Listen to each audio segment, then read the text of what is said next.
هر روز هزاران انسان از خواب برمیخیزند، اما اندکند آنان که بیدار میشوند.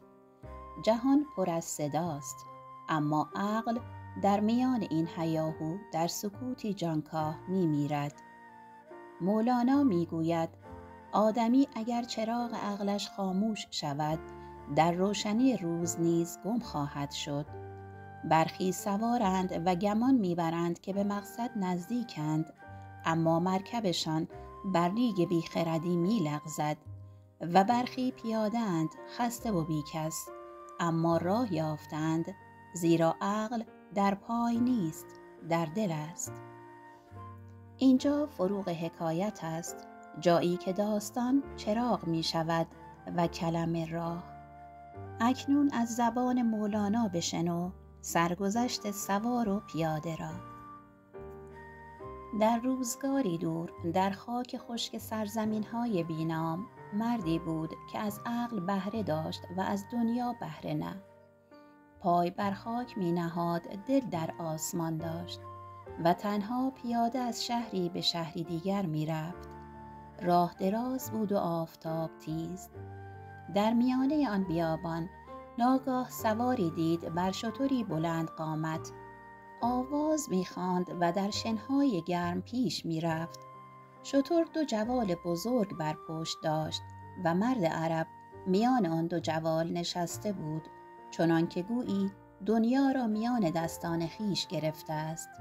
مرد پیاده با خود گفت خوشا به حال او، هم مرکب دارد هم نغمه، شاید هم سفری باشد در این تنهایی. پس قدم تند کرد تا به او برسد. چون نزدیک شد سلامش داد و گفت ای سوار نیک روز، راحت هموار باد. از دیدنت خوشحال شدم که تنهایی کویر سخت‌تر از خستگی قدم هاست. اگر رخصت دهی تا هر جا که با همیم سخن بگوییم و راه را با گفتگو کوتاه کنیم. سوار لبخندی زد و گفت من نیز از تنهایی به آواز پناه برده بودم، اما بدان که پیاده و سواره فرقی ندارد. حتی میگویم پیاده بودن بهتر است.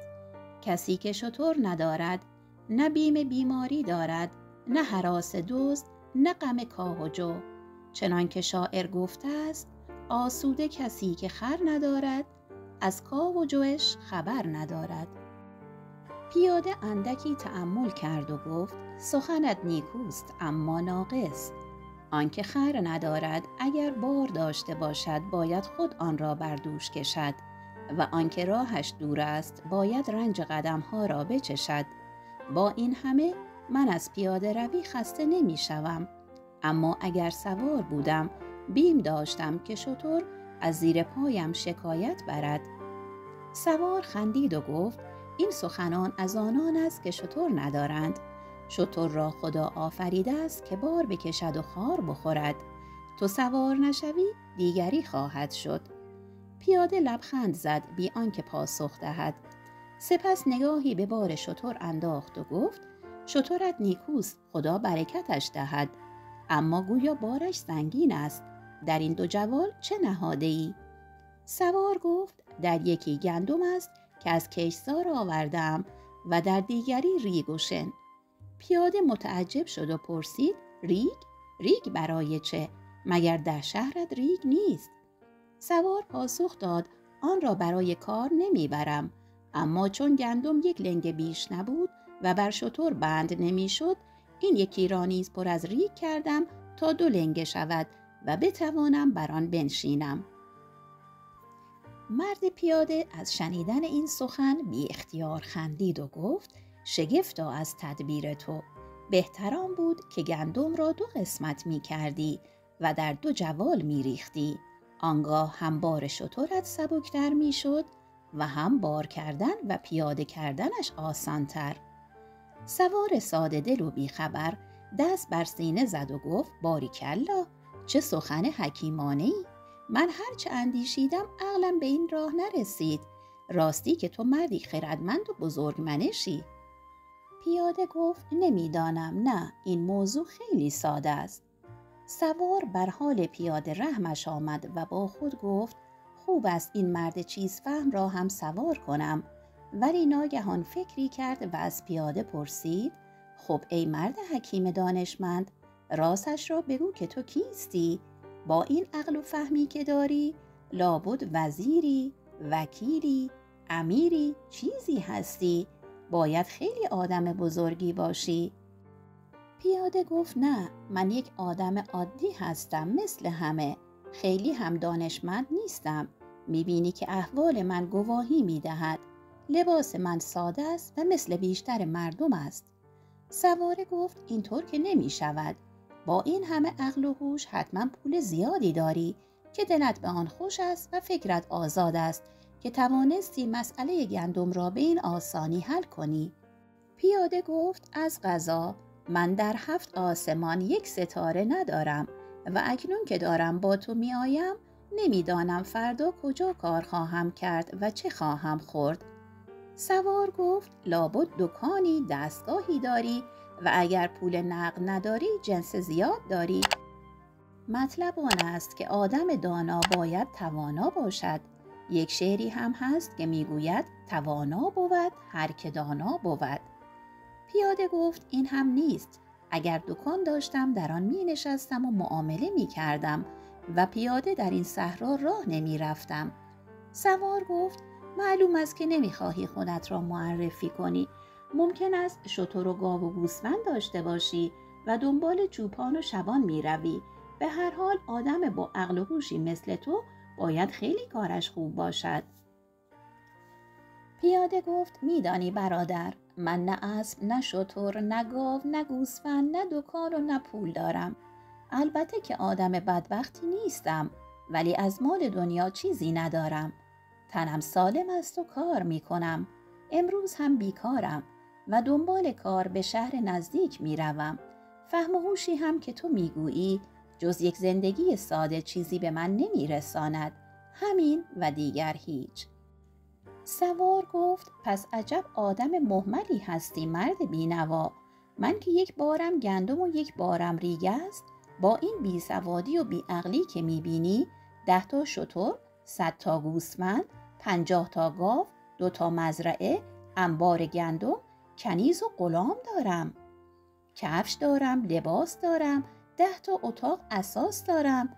وقتی به مجلسی برسم تعظیم دارم، سلام دارم. در شهر عضو انجمن اصلاحات هستم. در خانه یک اتاق پر از کتاب خطی دارم و همه اینها را با همین عقل ناقصم دارم. آن وقت تو که میدانی گندم را چجوری باید بار کرد و راحت برد هیچ چیز نداری؟ پس فایده این عقل و فهم و کمال تو کو؟ اگر عقل این است که جز خیال و دردسر نداشته باشد، میخواهم 70 سال سیاه نباشد. اتفاقاً من در مزرعه کارگر لازم دارم، اما از تو میترسم. زود از من دور شو که میترسم نکبت تو به من هم اثر کند. عقل بیخاصیت شوم است. پیاده گفت: من خواهم رفت، ولی با این همه که گفتی تو در نظر من یک آدم بیعقل هستی.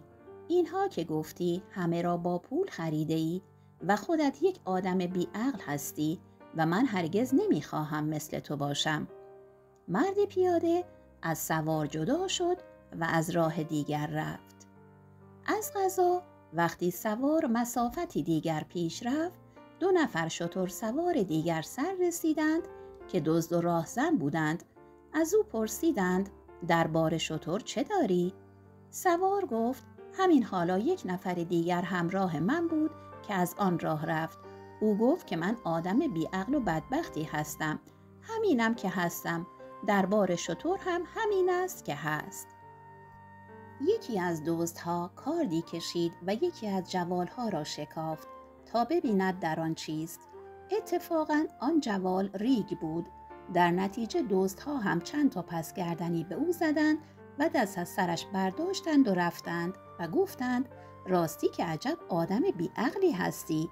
صحرا پر از ریگ است و تو ریگ بار شتر می کنی؟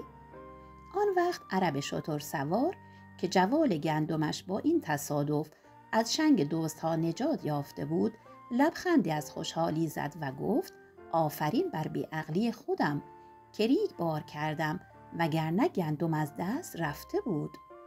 و بعد از آن مردم دیده بودند که این مرد اگر 100 تا شتر هم بار می کند، 1 لنگرا گندم و 1 لنگرا ریگ بار می کند و پند هیچ کس را نمی شنود و عقل هیچ کس را قبول ندارد و در جواب مردم که به عقل او می خندند می گوید من چیزی می دانم که شما نمی دانید. مرد بیچاره مسخره مردم بود، اما در دل خود خوشحال بود که چیزی می داند که آنها نمی دانند و شتر دارد و مزرعه دارد و همه چیز.